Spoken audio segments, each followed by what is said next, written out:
내 생각만 옳은 것은 아니다. 이런 주장도 있다. 이슈를 바라보는 눈을 키워드립니다. 라디오 전망대 라전 법정 시간입니다. 오늘도 두 분 변호사와 함께합니다.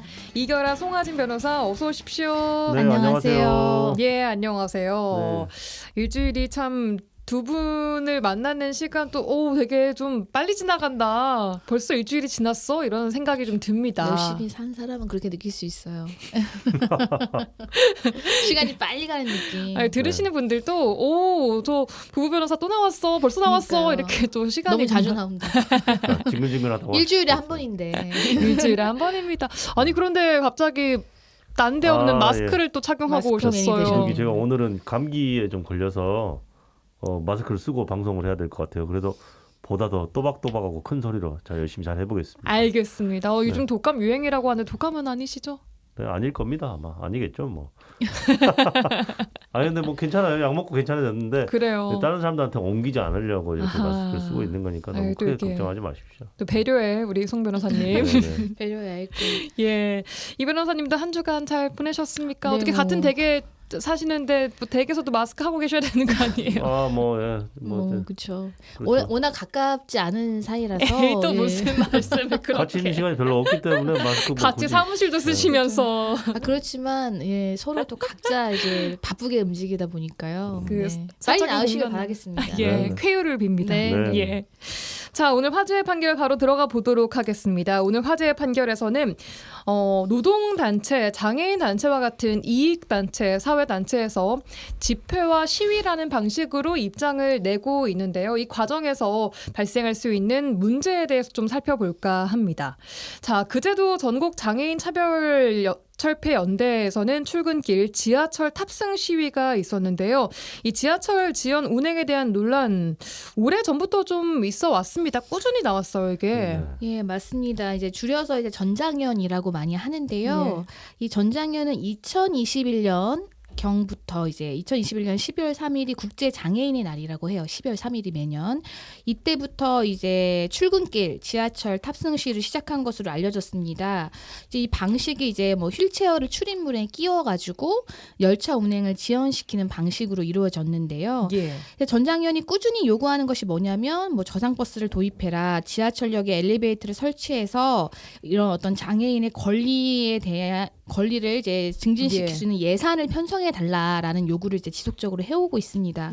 뭐 2023년에도 전장현 회원 24명이 이제 탑승 시위를 하다가 일반 교통방해와 업무방해 혐의로 검찰에 송치된 사건이 있었고 지난 10일에도 또 이제 지하철 4호선 열차 운행이 12분간 진행된 이제 지연이 사건이 있었습니다. 된? 네, 맞습니다. 예. 지연된 사건이 있었습니다. 예. 이렇게 지하철 운행에 지장을 주는 방식으로 시위를 하는 것, 이게 입장을 표명하는 그들의 방식이라고 네. 그들은 이야기를 하고 있습니다만 이것을 업무 방해로 볼 것인가 아니면 정당한 행위로 봐야 할 것인가, 이거 어떻게 봐야 합니까? 굉장히 좀 어려운 문제예요. 그 모든 국민들에게 집회나 시위에 결사의 자유가 있는 것은 당연한 논리인데 예. 타인의 어떤 권리나 자유를 침해하지 않을 의무도 부담하지 않습니까? 그래서 뭐 정당 행위로 볼 수 있느냐, 뭐 방금 말씀하셨던 거, 특히 교통을 좀 일부 방해를 했단 말이에요. 그 예. 부분을 어떻게 볼 것인가에 관한 문제인데, 정당 행위라는 거는 이제 형법상 나오는 개념인데요. 법령에 의한 행위 또는 업무로 인한 행위, 기타 사회상규에 위배되지 않는 행위는 벌하지 않는다. 그러면 전장현이 이렇게 뭐 지하철의 운행을 일정 부분 방해한 행위가 예. 기타 사회상규에 반하는 행위인지 여부가 당연히 쟁점이 될 텐데, 예. 사실은 지난 뭐 박경석 공동대표에 대해서 이전에 판결이 있었어요. 그래서 이제 판결문들을 좀 나중에 다시 좀 이따가 다시 자세히 설명드리겠지만, 예. 적법하게 신고된 시위가 아니라면은 정당 행위가 아닌 업무 방해로 볼 가능성이 굉장히 크다라는 게 제 의견입니다. 예, 어쨌든 지하철의 운행을 좀 지연시켜서 지하철 운행 관리 업무에 현실적으로 지장을 줬다면 이게 업무 방해죄에 들어간다. 그렇습니다. 라는 지금 시각인데, 이것 외에 아까 방금 잠깐 말씀하셨던 원활한 교통 흐름을 방해한 것에 대해서는 또 다른 혐의가 적용될 여지도 있다고요? 네, 업무방해 혐의 외에도 이제 일반 교통방해죄 방해죄라는 게 또 있습니다. 예. 이건 이제 형법상에 있는데요. 육노를 포함한 어떤 교통을 손괴 또는 불통하게 하거나 기타의 방법으로 교통을 방해한 경우를 처벌하는 이제 죄인데요. 예. 대법원은 일반 교통방해죄가 성립하는 요건으로 예. 교통을 불가능하게 하거나 현저하게 곤란하게 하는 것. 지난 10일에 있었던 12분 지연된 사건이 교통을 현저하게 곤란하게 한 것이냐에 대한 이제 판단이 필요하겠죠. 현저하게는 너무 주관적인 거 아닙니까? 네, 그래서 대법원은 어떤 식으로 보냐면 이런 집회나 시위는 신고하게 돼 있어요. 예. 그 집회 및 시위에 관한 법률에요. 집회나 시위가 신고된 범위를 이제 일반 상식에 비추어도 뭐 현저히라는 걸 누가 봐도 상식에 비추어 보더라도 일탈하지 않은 경우에는 교통이 뭐 이제 방해가 되었다고 하더라도 특별한 사정이 없는 한 일반 교통 방해죄가 성립하지 않는다라는 이제 기본 입장을 가지고는 있습니다. 그래서 이제 뭐 몇 분이 지연됐냐 그 부분도 뭐 당연히 중요하겠지만 예. 이제 뭐 단순히 뭐 시간상만으로 따지지는 않고요. 예. 가장 중요한 거는 지난 10일에 있었던 이러한 이제 그 전장현의 표현으로는 선전전이라고 하는데 이것이 뭐 신고된 뭐 집회 또는 이제 시위라 인 건지 만약에 그게 아니라고 하면 법원은 좀 이제 업무방해죄뿐만 아니라 일반 교통방해죄에 대해서도 예. 또 이제 판단할 여지가 있습니다. 예, 알겠습니다. 전장현의 이런 시위 방식에 대해서 아마 많은 분들이 이제 수년 동안 아주 오랜 시간 동안 이런 모습들을 뉴스 화면을 통해서도 보셨을 건데 법원의 판단도 내려진 적이 있지 않겠습니까? 그렇습니다. 아까도 말씀을 드렸는데 이미 판단이 있었어요. 2021년 4월에 전장현의 박경석 대표가 한 행위에 대한 판결이 있는데 예. 일단 어떤 행위를 했냐면 당시에 종로구 마로니에 공원 인근 버스 정류장 앞 노상에서 전장현 그 회원들 20명과 함께 그 시위를 진행을 했는데요. 그 어떤 구호가 적힌 피켓을 목에 걸고 예. 구호를 외치다가 노선 버스가 이제 정류장에 도착을 하니까 버스 앞문하고 자신의 몸을 쇠사슬로 묶어가지고 어쨌든 버스 운행을 23분간 방해를 했습니다. 그래서 어쨌든 사전 신고 없이 집회를 개최하고 버스 운행을 방해했다는 혐의로 집시법 위반과 업무방해 혐의로 기소가 됐습니다. 예. 그래서 이제 1심 판결을 보면은 예. 결론부터 말씀드리면 징역 4월에 집행유예 2년이 선고가 됐는데요. 버스의 정상적인 운행을 방해했다. 그리고 시민들에게 굉장히 큰 불편을 초래했다. 시민들이 이용하는 버스나 지하철이 제대로 운행되지 못하게 하는 부당하게 방해하는 행위를 했으니까 이것은 잘못된 것이고 네. 헌법에서 보장한 자유와 권리를 남용해서 타인의 권리나 기본권을 침해하는 범죄 행위다라고 규정을 했어요. 그래서 예. 이 부분 문제가 있다라고 봤고 항소를 했습니다. 이제 박 대표가 항소를 했는데 항소심에서도 적법한 신고가 없었던 점, 그래서 위법한 시위가 맞고 예. 그리고 정차한 버스에다가 쇠사슬을 묶고 다른 참가자가 강제로 운행을 중단하게 한 거 이거 다 업무방해에 해당한다. 그리고 아까 뭐 정당 행위냐 아니냐 이렇게 질문 주셨잖아요. 네. 상당성 이것을 시위의 일환이라고 본다고 하더라도 상당성을 인정하기 어렵고 정당 행위로 인정할 수 있는 요건을 갖추지도 않았다라고 봤습니다. 그리고 대법원에서도 같은 내용으로 이제 상고가 기각돼서 확정이 됐죠. 그럼 이것은 이제 그 유죄로 네, 맞습니다. 확정이 난 그렇습니다. 판례고요. 네, 알겠습니다. 장애인 단체가 이렇게 시위를 하는 것, 그들은 뭐 정당한 항의 수단이 이런 것밖에 없다라고 맞아요. 이야기를 하고 있습니다만 서울교통공사 또한 엘리베이터 동선을 확보하지 않아서 장애인들의 이동권을 제한을 줬기 때문에 이들 또한 책임이 있는 것이 아닌가라는 시각에서는 어떻게 바라봐야 합니까? 네, 맞습니다. 이게 이제 하루 이틀 된 분쟁은 아니었거든요. 그래서 지하철에 엘리베이터가 본격적으로 설치된 게 2003년부터라고 하더라고요. 그래서 2015년에는 장애인의 이동권 증진을 위한 서울시 선언을 통해서 2022년 까지 모든 역에 1역사 1동선을 원칙으로 하겠다라고 했는데 이게 예. 뭐냐면 지상에서 승강장까지 교통약자가 타인의 도움 없이 엘리베이터로 이동할 수 있는 동선을 1역사 1동선이라고 하는데 예. 이게 2022년까지는 일단 되지는 않았고 지금 이제 교통공사가 밝힌 바에 따르면 현재 276개 역사 중에 3개만 제외하고는 다 확보가 되어 있대요. 뭐 나머지 3개도 연내에 이제 확보하는 걸 목표로 하고 있고 예. 지금 서울교통공사와 전장현이 이런 형사적인 고소 고발 조치뿐만 아니라 민사소송도 하고 있어요. 그래요. 왜냐하면 교통공사에서는 이러한 어떤 시위로 인해서 경제적인 손실이 크다 손해배상. 해가지고 이제 손해배상 청구를 했고, 그러니까 이거에 대해서도 계속 이제 전장현에서는 이제 또 문제를 삼고 이제 그걸 하는 거거든요. 예. 그래서 뭐 이제 교통공사도 뭐 전혀 뭐 우리가 책임이 없다 이런 것이 아니라 또 일반 시민의 또 교통권을 보호해야 될 또 입장도 있기 때문에 그리고 안전과 이거 관련해가지고 법적인 대응은 계속 하겠다는 입장인 것 같고 예. 그리고 그와 더불어서 장애인들의 이동권을 보장하기 위해서 또 이제 공사 차원에서 할 수 있는 일은 또 다 지원을 할 거다라고 이제 그런 입장을 다 밝히고 있어요. 네. 예, 이 전장현을 비롯한 이런 장애인 단체, 사회 단체들 이렇게 과격하게 시위를 할 수밖에 없는 이유는 좀 뭐라고 보십니까? 그러니까 그분들의 논리를 보면 이거예요. 우리가 이 정도로 극단적인 방법을 사용하지 않고 평화로운 방법으로 합법적인 테두리 내에서 시위를 하면 우리 말을 들어주기는 하느냐라는 논리예요. 근데 일정 부분 이해가 가는 측면도 있어요. 하지만 큰 틀에서 보면 그런 식으로 우리가 이렇게 뭐 극단적인 방법을 사용하지 해야만 효과가 있다라는 논리는 그러면 다른 사람들에게도 다 똑같이 적용될 수가 있는 거거든요. 그러면 사회 질서가 무너질 수도 있는 것이기 때문에 예. 본인의 목소리를 내더라도 어떤 법률이 정하는 어떤 테두리 안에서 낼 수 예. 있도록 노력을 해야겠죠. 예, 아까 그 판결에서 얘기했던 것처럼 그 타인의 권리를 그렇다고 과하게 네. 침해해서는 또 안 되는 그렇습니다. 부분이니까요. 네. 자, 그렇다면 여러 가지 법률에 위반이 되지 않도록 집회와 시위를 할 수 있는 방법도 그들이 좀 잘 지켜주면 좋을 것 같기도 하고 이런 것들이 잘 갖춰져 있으면 좋겠는데 말이죠. 네, 맞아요. 근데 사실 잘 알고 계실 거예요. 집회와 시위에 관한 법률이 따로 정해져 있잖아요. 그러니까 헌법에 누구나 모든 국민은 집회와 시위 결사의 자유가 있다라고 하지만 또 어떤 기본권들은 법률로서 제한할 수가 있잖아요. 그래서 법률에 요건들이 규정이 돼 있어요. 그래서 우리나라 같은 경우에는 집회나 시위가 허가제는 아닙니다. 다만 사전에 어떤 일정 요건 몇 시간 전에 신고는 하게끔 돼 있고요. 그리고 집회나 시위를 할 수 있는 합법적인 시간도 정해져 있고 그렇습니다. 그리고 어떤 집회나 시위를 하는 과정에서 아까 제일 중요한 거 말씀하셨는데 타인의 권리나 자유를 침해해서는 안 되겠죠. 예. 그래서 그런 부분들 유념하시면 자기 목소리 충분히 합법적인 방법으로 낼 수 있지 않을까 싶습니다. 예, 그렇습니다.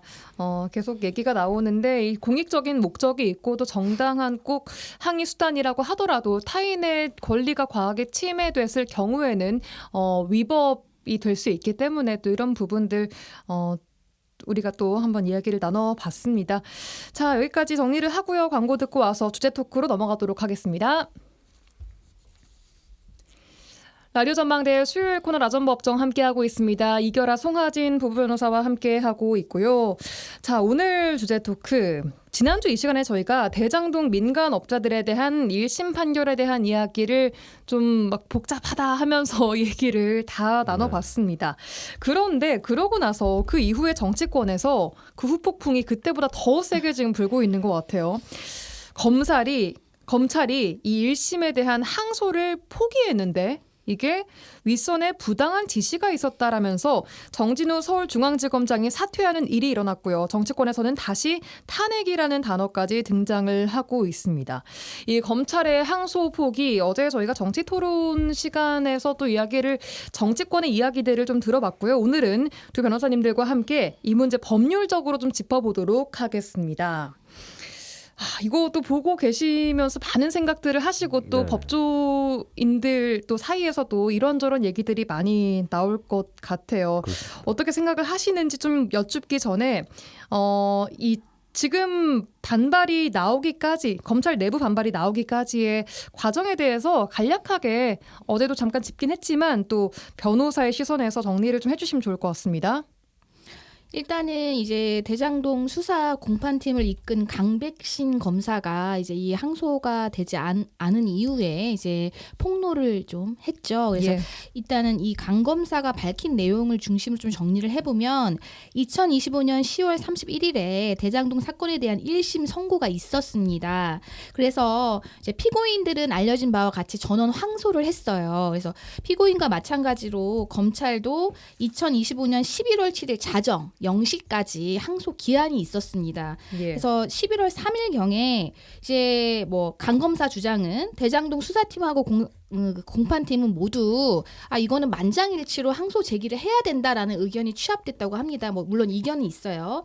그렇게 한 후에 이제 11월 5일경에 이제 서울중앙지검에 이제 보고를 했고 항소 제기하겠다고, 그리고 나서 이제 서울중앙지검의 수뇌부도 항소 제기하는 것으로 결정을 한 후에 대검찰청 반부패부의 승인을 요청한 것으로 알려졌는데 예. 11월 7일경 이제 뭐 시간별로 움직입니다. 오후 한 2시 18분경에 이제 항소장 결재가 있었습니다. 지검장에, 서울지검장에. 근데 오후 7시 30분경에 대검찰청 반부패부장이 항소를 좀 재검토해라라는 지시가 있었고, 오후 11시 53분경, 그러니까 항소 기한을 7분 남겨두고 서울지검장이 항소를 불허하는 결정을 했다라는 거죠. 이것이 이제 강 검사가 밝힌 뭐 전말인데요.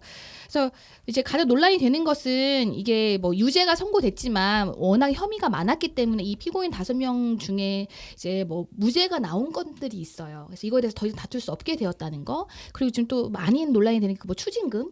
예. 처음에 경찰은 거의 7,800억을 추징해야 된다라고 했는데 428억이 그 김만배 씨한테 인정이 됐잖아요. 예. 이거 이상을 더 이상 선고받을 수 없게 됐다라는 거에 대해서 지금 이제 공분 내지는 이제 논란이 되고 있습니다. 그렇죠. 이게 1심보다 처벌을 더 무겁게 내릴 수가 그렇죠. 없어졌다라는 불이익 게 네. 이게 불이익 변경 금지 원칙에 따라서 그게 가장 좀 논란의 쟁점 중에 하나인 것 같습니다. 자, 그제 정성호 법무장관이 검찰의 항소 포기는 문제 없다라는 입장을 또 냈습니다.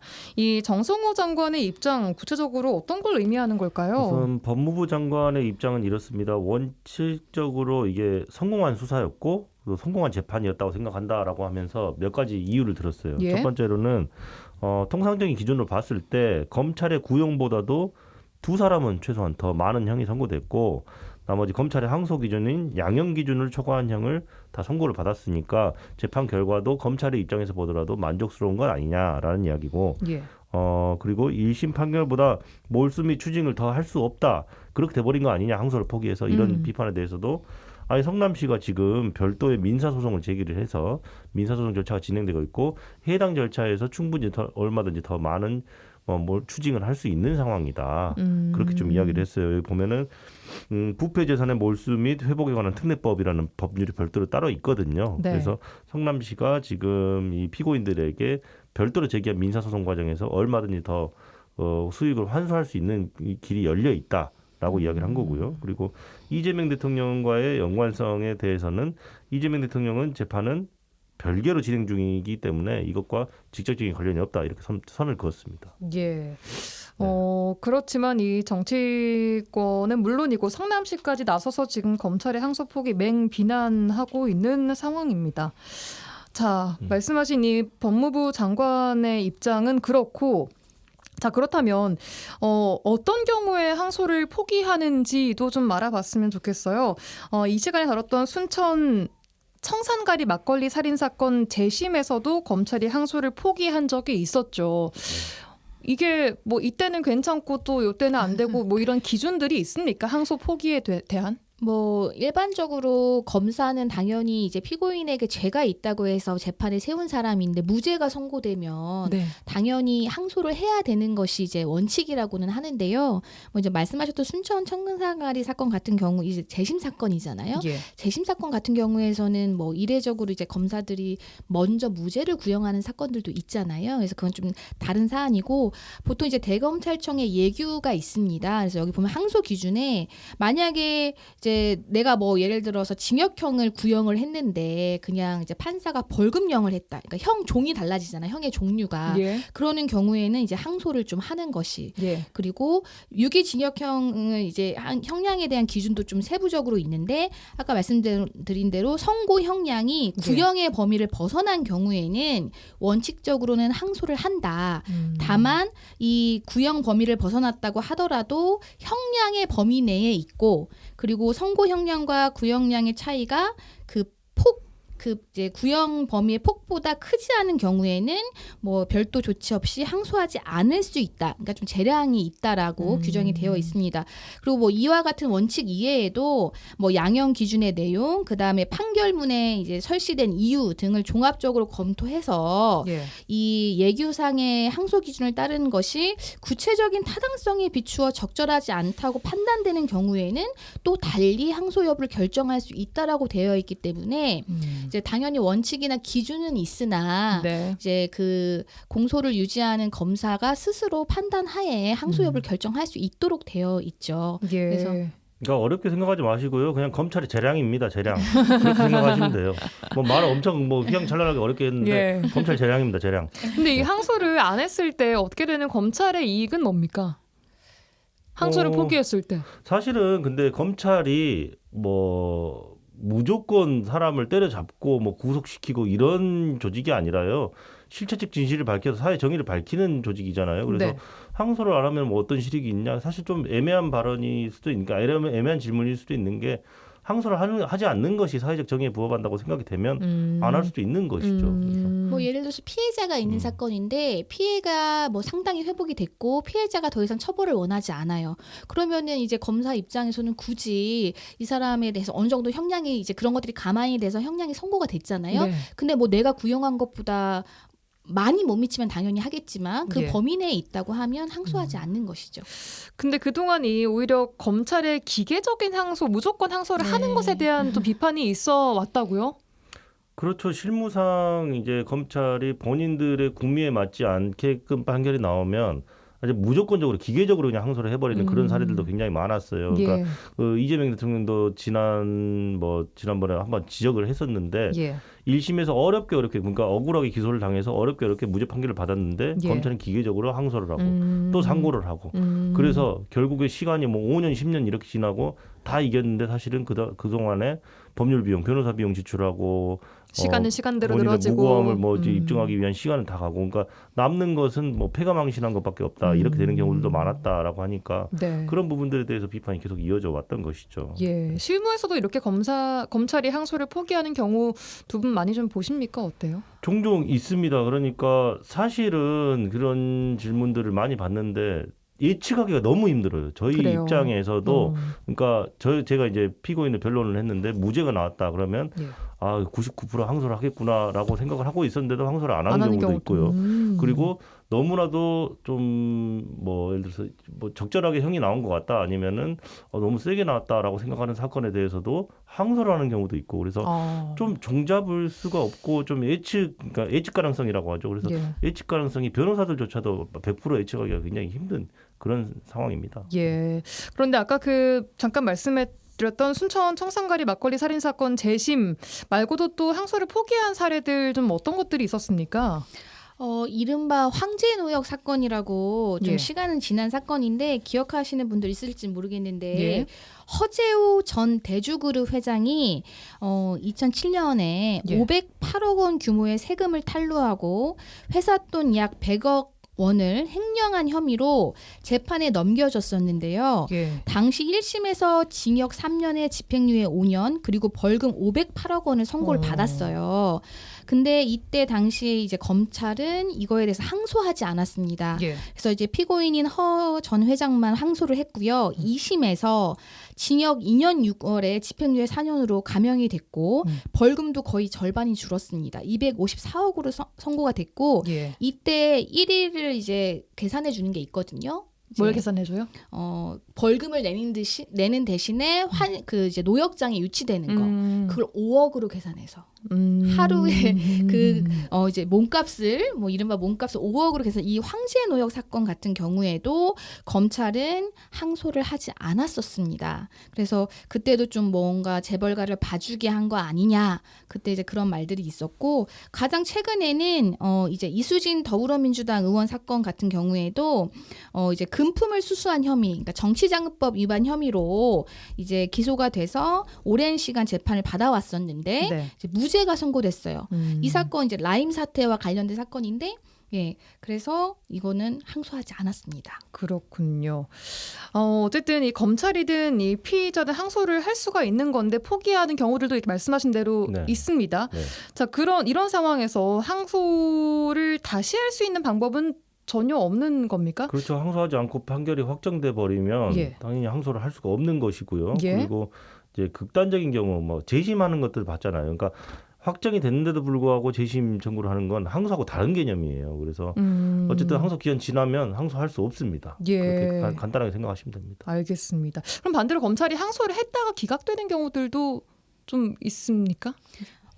이번에 이제 법무부가 밝힌 자료에 따르면은 1심에서 무죄난 사건에 대해서 검사가 항소 그리고 이제 상고까지 해서 유죄로 뒤집힐 확률이 뭐 5%, 1.7% 각각. 그러니까 항소심에서 뒤집힐 확률 5%, 상고심에서 뒤집힐 확률 1.7%. 거의 안 뒤집힌다는 내용이에요. 이게 5년간 이제 2024년 기준 5년간 집계한 수치라고 하니까요. 사실상 알겠습니다. 많은 편은 아니지요. 알겠습니다. 자, 이번 검찰의 대장동 사건 항소 포기처럼 논란으로 이어지지 않도록 법적 또 제도적인 정비 이런 게 필요하다고 보십니까? 어떻게 보세요? 저는 반드시 필요하다고 봐요. 왜 그러냐면 지금 나라가 시끄럽잖아요. 검찰이 왜 항소를 하지 않았느냐, 했어야 응당 맞지 않느냐 이런 이야기가 나오는데 사실은 지금 이런 것은 뭐 어떤 단순한 판단 문제를 넘어서서 어떤 기준과 절차로 항소 여부가 결정되는지 여부에 관해서 그런 것이 없다라는 제도적인 공백이 명확하게 드러난 사건이거든요. 말씀하신 대로 재량이라고 하니까. 그렇습니다. 그래서 뭐